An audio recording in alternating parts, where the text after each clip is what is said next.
Soundtrack Secrets.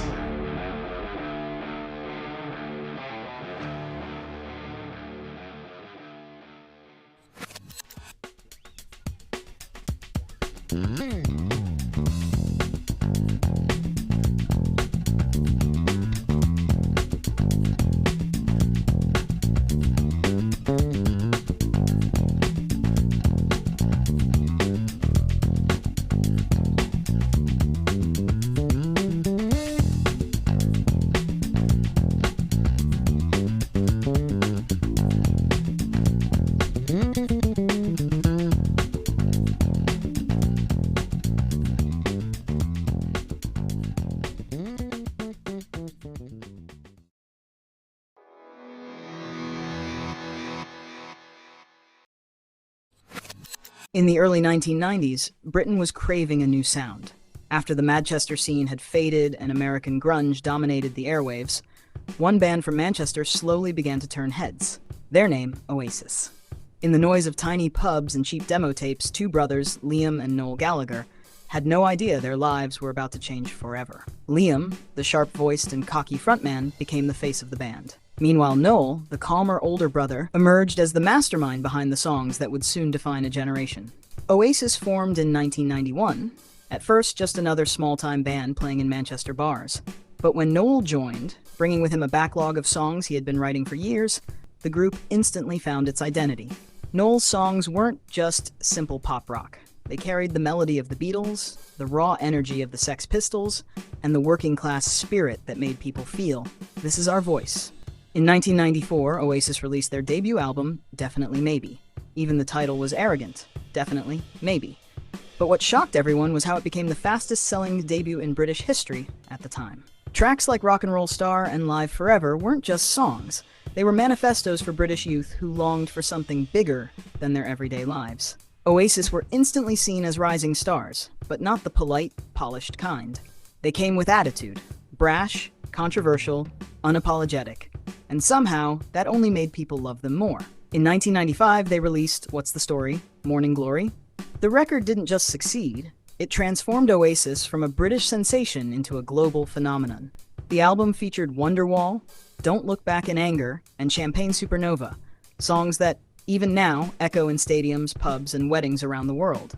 Suddenly, Oasis weren't just a band, they were cultural icons. Liam and Noel's faces were plastered on posters in teenagers' bedrooms, their antics filled newspapers, even Liam's swagger became something people tried to imitate. The media created a new term, Britpop. Oasis stood at the front of it, alongside Blur, Pulp, and Swood. But gradually, Oasis became the movement's undisputed kings. The biggest rivalry was, of course, with Blur. In 1995, the tension climaxed when both bands released singles on the exact same day. The press called it the Battle of Britpop. Blur may have won the chart race that week, but Oasis had the last laugh. Morning Glory went on to outsell everything, becoming the true voice of Britain around the globe. Their popularity skyrocketed.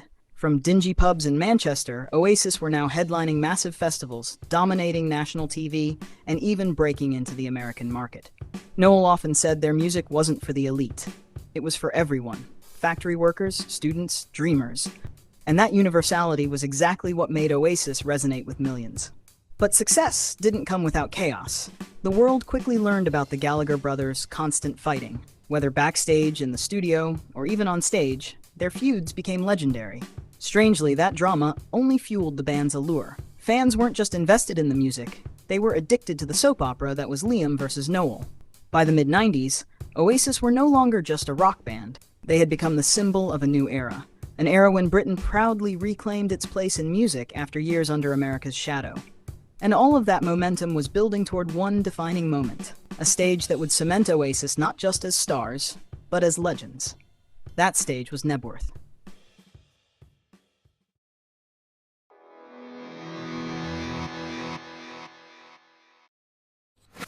By the summer of 1996, Oasis were no longer just the pride of Manchester. They were the biggest band in Britain. Some even said the biggest band in the world.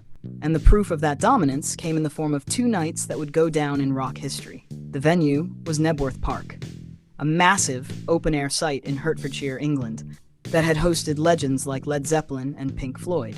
To play there was a badge of honor. To sell it out was something else entirely. When tickets went on sale, the demand was unlike anything seen before. Over 2.5 million people applied for tickets, even though the venue could only hold 250,000 across 2 nights. That meant Oasis could have sold out not just 2 nights, but dozens, maybe even hundreds. It was a sign that they weren't just a popular band, they were the voice of a generation. On August 10th and 11th, 1996, 250,000 fans gathered at Knebworth. For many, it wasn't just a concert, it was a pilgrimage. A chance to say, I was there when Oasis ruled the world. Imagine the scene. Fields stretching endlessly, tents and flags waving, fans chanting Oasis lyrics hours before the band even stepped on stage. It felt less like a gig, and more like a cultural uprising. Supporting acts included the Charlatans, Manic Street Preachers, The Prodigy, and even the Chemical Brothers.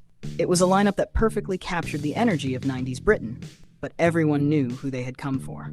As the sun set and the stage lights glared, the roar of 125,000 people shook the ground. Then Liam Gallagher strutted out, tambourine in hand, and the night began. The set list was packed with anthems: Columbia, Acquiesce, Champagne Supernova, each one sung back by the crowd so loudly that sometimes vocals were drowned out by the sheer force of the audience. When Wonderwall began, it wasn't just Oasis performing, it was 250,000 voices merging into one. For many fans, that was the moment they realized Oasis had transcended being just a band. They were history. Noel, usually calm and understated, later admitted that playing Knebworth was overwhelming. He said it was only in that moment that he truly understood the scale of what Oasis had become. The atmosphere was electric, but also strangely intimate. Despite the size of the crowd, fans described it as a shared moment, an unspoken bond, where everyone knew they were part of something once in a lifetime. Journalists at the time compared it to Woodstock for the Britpop generation. It wasn't just a concert. It was the peak of 90s British culture, with Oasis at its center. For young people across the UK, Knebworth symbolized more than music. It was about pride, identity, and the feeling that Britain was at the cultural forefront again. Noel later joked that while most bands dream of breaking America, Oasis had already conquered something far more meaningful, their own backyard, at the highest possible level. The scale of the event also highlighted the sheer ambition of the Gallaghers. Few bands would dare attempt something as massive, but Oasis didn't just attempt it, they pulled it off flawlessly. Stories from fans who attended still surface today. People climbing trees to get a glimpse, entire train carriages filled with drunk Oasis supporters, friendships forged forever in muddy fields. The band themselves were in peak form. Liam's sneer, Noel's steady presence, Bonehead's rhythm, Giggsy's bass, and Alan White's drumming, it all came together like a well-oiled machine. Looking back, Knebworth wasn't just the highlight of Oasis's career. It was arguably the apex of Britpop itself. Everything before it was a rise, and everything after would be shadowed by this towering achievement. As the final notes of Champagne Supernova faded into the night, no one in that field doubted it. For 2 nights in August 1996, Oasis were the biggest band on the planet, and the echoes of Knebworth still linger today.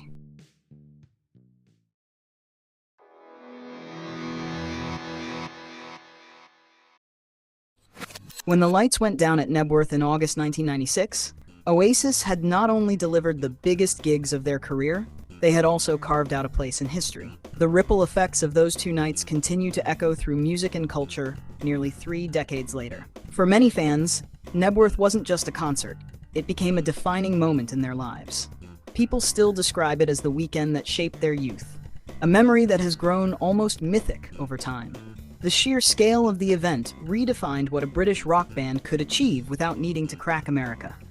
Oasis proved that success at home could be just as monumental, if not more meaningful. In the years since, countless musicians have cited Knebworth as an inspiration. Bands from Arctic Monkeys to Kasabian have acknowledged that Oasis's audacity set a standard for what British rock could aim for. The concerts also became a cultural timestamp, marking the peak of Britpop before its decline. After Knebworth, the movement began to fragment, and no other band could quite replicate that same level of unity. Fans often refer to Knebworth as our Woodstock. It was the moment when an entire generation came together, united by music, identity, and a sense of belonging. Even the Gallagher brothers themselves have looked back on Knebworth with a mixture of pride and disbelief. Noel often joked that everything after those nights felt like a slow descent because you can't really top the biggest gig of all time. For Liam, Knebworth became part of his legend. His swagger, his voice, and his presence that weekend solidified him as a rock icon in his own right. Fans still hold those images as the definitive version of Liam Gallagher.